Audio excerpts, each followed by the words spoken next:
Sidney Prescott has evolved a lot during these decades. What felt most different and challenging about stepping into her shoes now?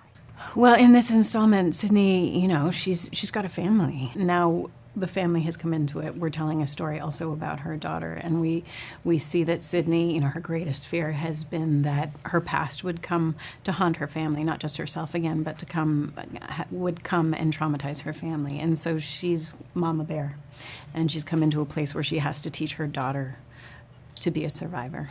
Isabel, what excited you the most about joining the Scream universe? Working with Kevin Williamson and working with Neve. Truly, it was like they're obviously not only iconic in their own right, but together even more so. So that was very special. Neve, fans strongly associate the Scream with fighting, survival. What do you think Sidney represents today, especially for a new audience? I think overcoming challenge. Sidney represents someone who has been a victim in the past, and instead of choosing that victimhood, has chosen courage and strength. And that started with the first film, and she's decided that it will continue. It's not something she will ever give up on. Isabel, how would you describe Tatum's relationship with her mom? I think Tatum is struggling to connect with her mother, and I think her mother obviously wants her daughter to be well-informed and prepared for what may happen to them, but is also just hoping that it never impacts her daughter's life at all.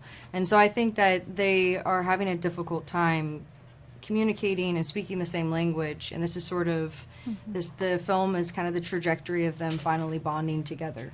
What do you believe keeps Scream culturally relevant nearly 3 decades after the original film? What was groundbreaking about it is the humor. You get this horror film, you get these big scares, but you also get some great jokes and good performances.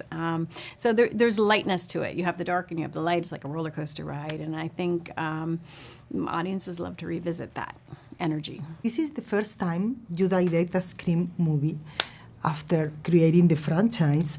Why Scream 7 was the perfect movie to step behind the camera? Well, one, they asked. And two, they didn't just ask, Neve Campbell asked. And she was coming back, and this was a story about Sidney Prescott, and I felt this would be the one. If I'm going to direct a Scream, this is the one to direct. Going back to Sidney Prescott and really telling the story of the ultimate final girl would be the way to go.